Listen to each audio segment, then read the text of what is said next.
Hello friends, welcome to the Sapna's Homeschooling YouTube channel, and today we are going to solve our workshop Red-Headed League, and this is from your book My English Book 7. नमस्कार विद्यार्थी मित्र मैत्रिणींनो, स्वागत आहे तुमचं सपनाच homeschooling या YouTube चॅनलवरती. आणि आज आपण द रेड हेडेड लीगचा वर्कशॉप सोडवतोय. तर हा पार्ट 1 आहे आणि पार्ट 1चा वर्कशॉप वेगळा आहे. तर या पार्ट 1 मध्ये एक स्टोरी घडलेली आणि ती स्टोरी अशी आहे की इथे एक मिस्टर विल्सन आहेत ज्यांचे रेड हेड आहेत, केस लाल आहेत. तर एक ॲड येते आणि रेड हेडेड लीग मध्ये त्यांना एक माणूस कामाला हवाय की ज्याला आठवड्याला 4 पाऊंड मिळणार आहेत. साधारण 1 पाऊंड म्हणजे 92 रुपये आत्ताच्या हिशोबानं, तेव्हाचे वेगळे असतील अमाऊंट, पण साधारण 390-92 रुपये वगैरे मिळणार होते.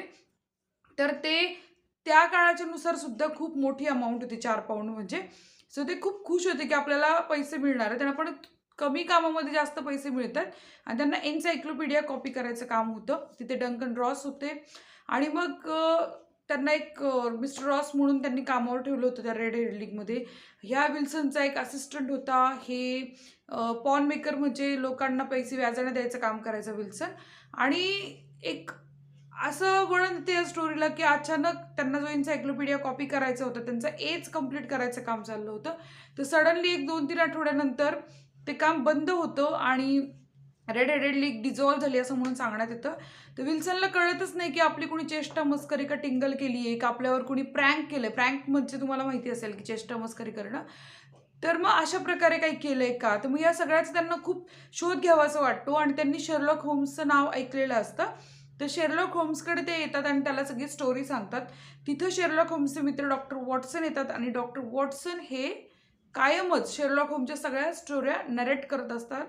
तर ते सूत्रधार असतात मेन कथेचं. तर मग ते परत डॉक्टर वॉटसनला सगळी स्टोरी सांगतात आणि मग ती स्टोरी काय वळण घेते, शेरलॉक होम्स काय अनुमान लावतात, कारण विल्सनला काय सांगतात, हे सगळं सेकंड पार्टमध्ये आहे.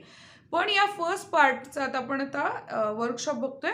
तुमच्या लेफ्ट हँड साईडला जो एक रकाना असतो पूर्ण, त्याच्यामध्ये काही प्रश्न असतात तेही आपण घेतलेले आहेत. तर सगळे प्रश्न आपण इथे सोडूयात. वर्कशॉपमध्ये मी सगळे प्रश्न तुम्हाला सोडून दाखवणार आहेत. तर मग सुरू करूयात आपला वर्कशॉप. हा वर्कशॉप थोडा चॅलेंजिंग, अवघड नाही म्हणणार मी, पण आपल्याला या वर्कशॉपमध्ये वेगळ्या प्रकारचं लिखाण करायला मिळतं, ज्याच्यामध्ये आपण फ्रेम्स लिहिणार आहोत पूर्ण कथेच्या, काय काय काय काय घडामोडी घडल्यात. तर आहे जरा मजेशीर आहे लिखाणासाठी सुद्धा. तर मग सुरू करूयात आपल्या स्वाध्यायाला. पण तत्पूर्वी जर तुम्ही सपनाज होमस्कूलिंग या यूट्यूब चॅनलला नवीन असाल तर लगेच हा चॅनल सबस्क्राईब करा, बेल आयकन दाबा आणि आमच्या सगळ्या विषयांच्या प्लेलिस्ट आहे, तुम्ही नक्की बघा. प्लेलिस्ट बघायचं माहिती नसेल तर त्याचे एक व्हिडिओ करणारच आहोत, तोही बघाल नंतर, त्याची लिंक पण टाकेल मी. तर आपण सुरू करूयात आता आपल्या वर्कशॉपला पार्ट 1च्या the red headed league. Page number 79 याच्यावर तुम्हाला काही क्वेश्चन दिसतील की why was fleet street full of red headed people. Answer is as per the advertisement, red-headed person required for the job. So, Fleet Street full of red-headed people. म्हणजे ॲडव्हर्टिजमेंटमध्ये सांगितलं होतं की त्यांना रेड हेडेडच पाहिजे, लाल केसांची लोकच पाहिजेत. म्हणून मग तिथे सगळी लोक आली होती, म्हणून तिथे गर्दी झाली होती लाल डोक्याच्या माणसांची.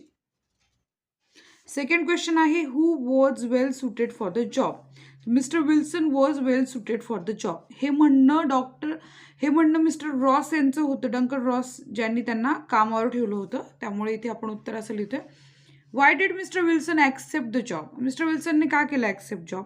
त्याचं कारण आहे की mister Wilson accept the job because the pay म्हणजे जे पैसे मिळणार होते ते pay was very good and the work was light. कारण काम खूपच कमी होतं आणि पगार त्या तुलनेत जास्ती होता, म्हणून त्यांनी हे काम ॲक्सेप्ट केलं, स्वीकारलं.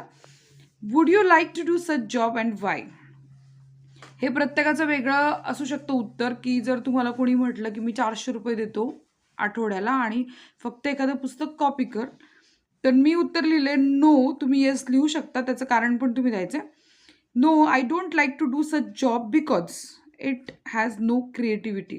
कारण याच्यात काहीच असं क्रिएटिव्ह काम नाही आहे ज्याच्यामध्ये काहीतरी केल्याचा आनंद मिळेल. फक्त ते खरडपट्टी करायची, फक्त लिहून काढायचे. मला तरी स्वतःला आवडणार नाही असं काम करायला. पण तुम्हाला जर येस लिहायचं असेल तर तुम्ही पण लिहू शकता yes I would like to do this job because the pay work pay is good and the work is low, किंवा वर्क तुम्हाला काम कमी आहे म्हणून तुम्ही सांगू शकता. सो उत्तरं तुम्ही दोन्ही प्रकारे लिहू शकता. आता पेज नंबर 80 वरती क्वेश्चन आहे बघा, की what is the difference between dictionary and an encyclopedia find out. Dictionary आपण बऱ्याच वेळा हाताळली, पण एन्सायक्लोपीडिया म्हणजे काय हे आपल्याला आता इथे लिहायचं आहे.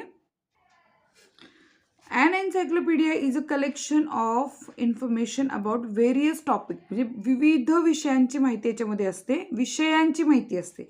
Dictionary contains meaning of different word. हा बेसिक डिफरन्स लक्षात घ्या की एन्सायक्लोपीडियामधनं तुम्हाला वेगवेगळ्या विषयांची माहिती मिळेल आणि डिक्शनरीमधनं वेगवेगळ्या शब्दांची माहिती मिळेल. शब्दांसाठी डिक्शनरी, विषयांसाठी encyclopedia. Both are arrange in alphabetical order, आणि दोन्हीही अल्फाबेटिकल ऑर्डरनेच अरेंज केलेले असतात. Suggest few words that may appear under a after archery in an encyclopedia. काय काय येतं एन्सायक्लोपीडियामध्ये? आर्किटेक्ट, ॲरोमॅटिक्स, ॲस्पॅरेगस, ॲसेसिनेटर, ॲस्ट्रोलॉजिस्ट आणि ॲस्ट्रोफिजिकल. तर हे आहेत एकूण 6. याच्यापेक्षा अजून खाली काय काय येतील, पण हे शब्द आहेत आर्चरी नंतर येणारे. सो ओके, इथे पण तुमच्या लक्षात येईल की QRS एस न सुरू होणारे शब्द सुरू झाले आर नंतर.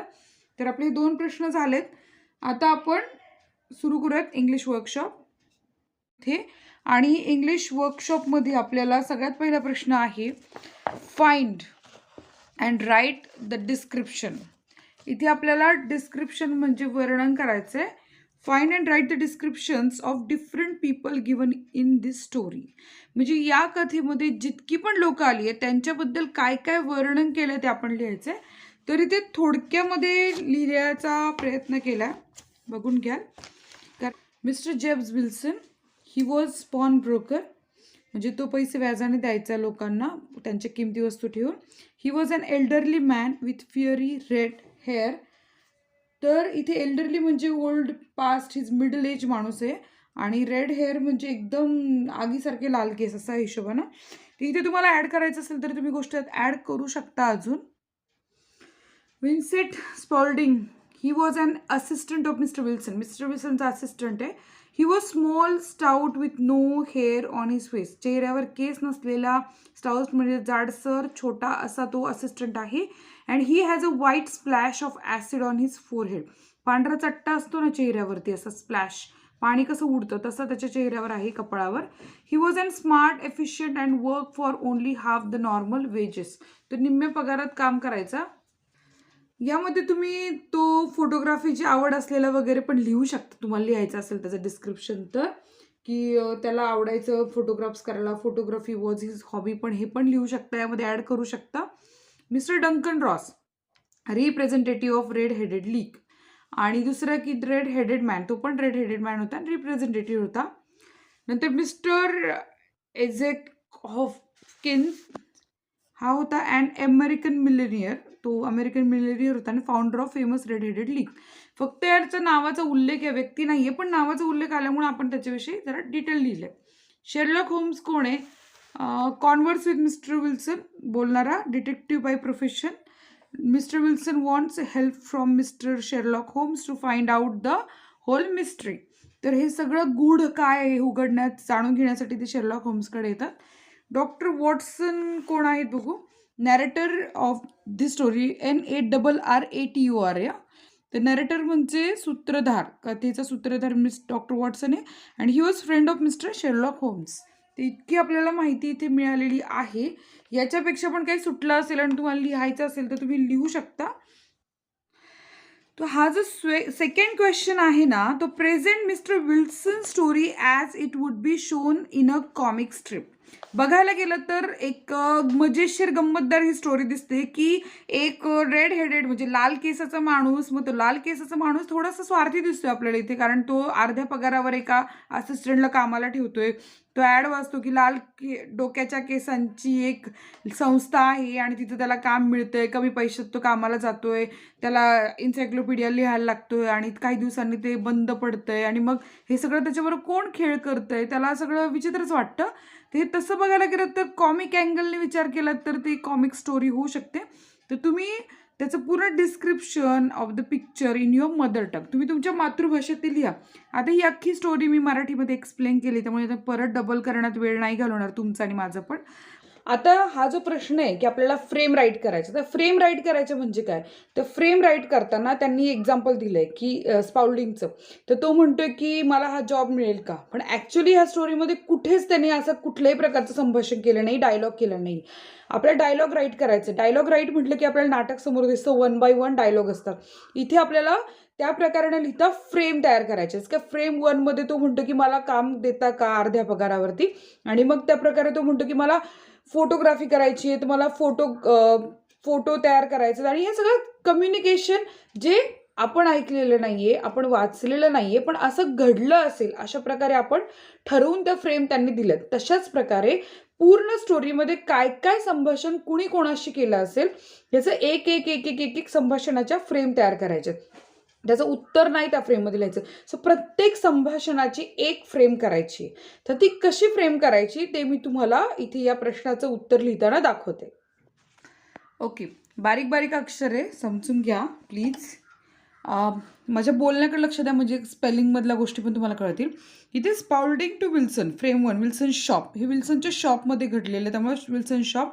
स्पाउल्डिंग to Wilson, will you take me as your assistant, I shall work for half the wages. हे त्यांनी दिलं आहे, म्हणजे मी निम्म्या पगारात काम करेल.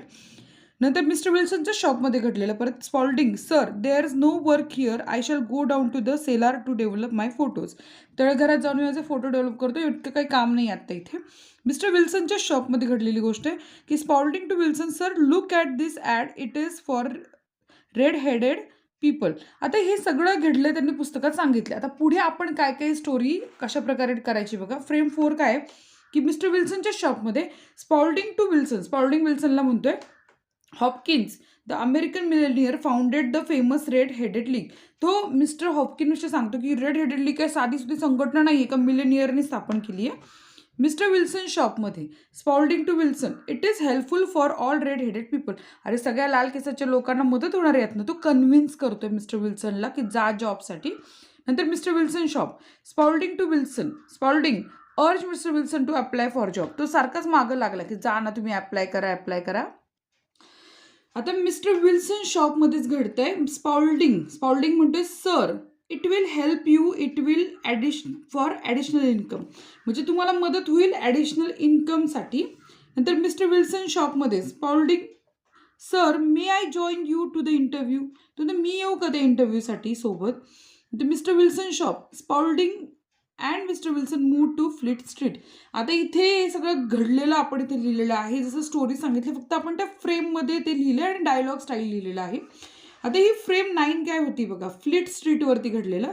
विल्सन टू स्पाउल्डिंग, विल्सन काय म्हणतो स्पाउल्डिंगला, too much rush of red headed so we should go back. तो खूप गर्दी, इथे आपण आता गेलं पाहिजे, इथं नको थांबायला, आपण घरी जाऊ, असं त्या याला म्हणायचं विल्सनला. फ्लीट स्ट्रीटवरच, रस्त्यावरच घडलेला प्रसंग आहे. स्पाउल्डिंग टू विल्सन, स्पाउल्डिंग काय म्हणतो विल्सनला, you should go, it is best opportunity for you. तुम्ही तिथं गेलंच पाहिजे, तुमच्यासाठी बेस्ट अपॉर्च्युनिटी आहे. आता फ्रेम 11 आहे, इन द ऑफिस. आता ऑफिसमध्ये गेले ते लोक, काय होतंय, रॉस जो डंकन रॉस तिथला जो सगळं पाहणारा असतो, तो रॉस टू विल्सन म्हणतोय you are suitable candidate for the vacancy. पुस्तकात कसं दिलं की जसं रॉस त्याला पाहतो तसं तो म्हणतो he is the suitable person. तर आपण इथे डायलॉग राईटमध्ये लिहिलं की तो म्हणतो you are the suitable candidate for the vacancy. आता परत इन द ऑफिसमध्ये काय होतं, ही फ्रेम आहे आपली 12वी. Ross to Wilson, your office time 10 to 2 PM, pay was fix £4 a week. म्हणजे रॉसने विल्सनला स्पष्ट करून सांगितलं की तुला 10 ते 2 यावं लागेल आणि तुझा पे आठवड्याला £4 आहे. Ross to Wilson, in the office, frame 13वी, you have to copy encyclopedia. तो त्याला काम समजवतो. In the office, Ross to Wilson, start with letter A, असं तो त्याला म्हणतो. पुढची फ्रेम काय घडतीये विल्सन शॉपमध्ये. आता विल्सन शॉप हे त्याला काम सांगितल्यानंतर स्पाउल्डिंग टू विल्सन, म्हणजे स्पाउल्डिंग विल्सनला म्हणतो you don't worry about shop, he would look after Wilson business. तो म्हणतो तुला काम करायची तुला टेन्शन घ्यायची गरज नाही आहे की मी हे सगळं लक्ष देऊन बघेल बिझनेस तुझं, तू निवांतपणे काम कर. इथे about shop I would look after Wilson business म्हणायचं बरं का. आय लिहा इथे, ही चुकून लिहिलं होतं माझ्याकडनं. I would look after Wilson business. तो म्हणतो मी बघेल इथे विल्सनचा बिझनेस. नंतर इन द ऑफिस काय होतं, Ross to Wilson, be on time, if you left the office you lose the job. तू जर काम सोडलं ना, मध्येच कुठे गेला तर तुला कामावरनं काढण्यात येईल. आता विल्सनच्या शॉपमध्ये, विल्सन शॉपला इन द ऑफिस चुकते, कारण माझं पण इतकं डोकं हे होत होतं की काय काय फ्रेम करायचे. तर Wilson to Spaulding, today I saw note on the office door, red headed league dissolve. म्हणजे त्याने ऑफिसच्या दारावर नोट पाहतो की रेड हेडेड लीक डिझॉल्व झाली, म्हणजे संपली आहे. आणि मग तो विल्सन शॉपमध्ये येतो आणि त्या ह्याला सांगतो, स्पॉल्डिंगला सांगतो. आता विल्सनच्या शॉपमध्ये पुढे काय होतं, Wilson to Spaulding, do you have any idea about the red headed league. तुला माहिती काय रेड हेडेड लीकबद्दल आणखी काय. 18वी फ्रेम आहे. तर ही 19वी फ्रेम आहे. तर Spaulding to Wilson, I don't know anything about red headed league. मला काहीच माहीत नाही रेड हेडेड लीकबद्दल, असं तो स्पॉल्डिंग सांगतोय. शेरलॉक्स ऑफिसमध्ये काय होतं, Wilson to Sherlock, I want to find out the mystery of red headed league. आता हा शेरलॉकच्या ऑफिसला आला आणि म्हणतो मला ही काय भानगडे सगळी माहिती करून घ्यायची आहे. आता इथे शेरलॉक ऑफिसमध्ये शेरलॉक टू विल्सन, ही आज द होल स्टोरी, फ्रेम 21, तो अख्खी स्टोरी त्याला विचारतो. शेरलॉक ऑफिसमध्येच Wilson to Sherlock, he told whole story to Sherlock, सगळी स्टोरी सांगतो. आता शेरलॉकच्या ऑफिसमध्ये काय होतं, Sherlock to Wilson, I can give my opinion in 2 days, then we may come to conclusion. तो तुम्ही 2 दिवस दे मला, मी त्यात तुला सगळं सांगतो. 23 फ्रेम आपल्या झालेला आहे. पुढचा प्रश्न आहे, this is a story with a story, show it in the diagram. आता स्टोरी इन अ स्टोरी कशी होते ती आपण आता बघूया याच्यामध्ये. कारण आपल्याला इथे डॉक्टर वॉटसन नॅरेट केलेली स्टोरी, ही स्टोरी डॉक्टर वॉटसनने नॅरेट केली. तो फोन करतो तेव्हा शेरलॉक होम त्याच्या मित्राशी बोलत असतो आणि मग विल्सन त्याची स्टोरी सांगतो. सगळ्या स्टोरीमध्ये स्टोरी ते आपण कशी लिहायची तुम्ही तुमच्या टीचर बरोबर कन्फर्म करा एकदा हे सगळं. Doctor Watson called his friend Sherlock होम, हे घडतं. त्याच्यानंतर काय होतं बघा, there he met mister Wilson, his friend mister Wilson told story. तिथं तो त्या विल्सनला भेटतो, मग तो त्या सगळी स्टोरी सांगतो. मग त्याच्या पुढे काय होतं, एक मिनटं मला पण असं पुस्तक फिरवावं लागतं. Doctor Watson listen all the story, कारण डॉक्टर वॉटसन ही सगळी स्टोरी ऐकत होते ना, कारण त्यांनी सगळी स्टोरी ऐकली आहे. नंतर काय होतं, doctor Watson narrate of the story, म्हणजे ही सगळी कथा ते दुसऱ्यांना सांगतात आता, आणि ही आपण ऐकतोय. ॲक्च्युली स्टोरी विल्सन बरोबर घडलेली, पण हे सगळं त्या डॉक्टर वॉटसन सांगतात ना आपल्याला. पण आता कथेमध्ये कथा विल्सन काय सांगतोय, mister Wilson told a prank played by red headed league and he wanted to know about mystery. इथे मिस्टर विल्सन एक कथा सांगतायत ज्याच्यामध्ये रेड हेडेड लीगनं त्याच्याबरोबर प्रँक केलाय, म्हणजे त्याची फसवणूक केली आहे, चेष्टा केली. तर त्याला हे सगळं गूढ काय हे जाणून घ्यायची ही एक स्टोरी आहे, आणि वॉटसन आपल्याला सांगतायत ती एक स्टोरी. तर मग ह्या स्टोरीमध्ये ही स्टोरी आहे.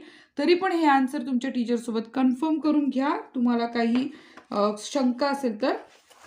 आता इथे लँग्वेज स्टडी आहे, त्याच्यामध्ये बघा की auxiliary be and have negatives.